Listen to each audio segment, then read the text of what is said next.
independence for East Pakistan. Harry? The bitterness of poverty and resentment in East Pakistan erupted today in a kind of civil war. Sheikh Mujibur Rahman, the leader of East Pakistan, declared the region an independent republic, which he said will be called Bangladesh, the land of the Bengalis. Pakistan is a nation united only by religion. West Pakistan has the money and the government and the resources.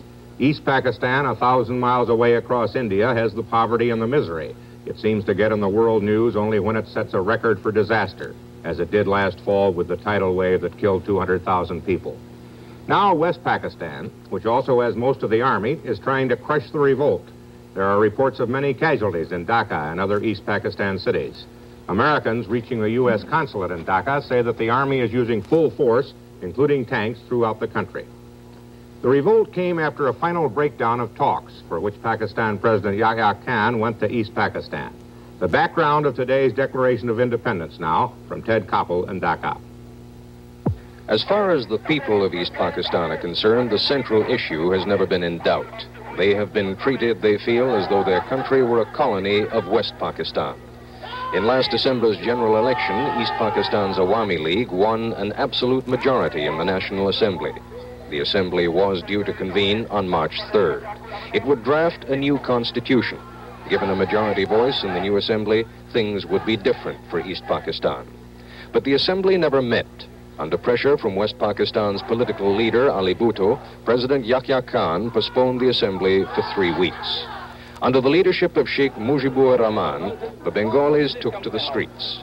The situation became so critical that President Yahya himself flew here to Dhaka to meet personally with the Sheikh.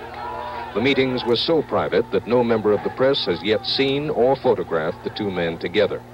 Finally, the third protagonist was summoned from Karachi. Ali Bhutto arrived in Dhaka surrounded by machine gun-toting bodyguards. The hotel where he stayed became an armed camp, cordoned off by the army.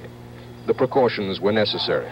In a competition for the most hated man in East Pakistan, Ali Bhutto would win in a walk. Within 24 hours of Bhutto's arrival in Dhaka, President Yahya postponed the National Assembly yet again, this time indefinitely.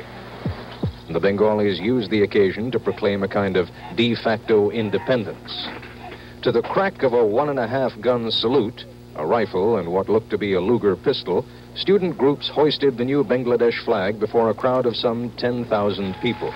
But the Bengali people have tasted the influence of their own numbers. Sheikh Mujib's rhetoric and their own slogans have convinced them that compromise is tantamount to surrender. This is Ted Koppel, ABC News, Dhaka.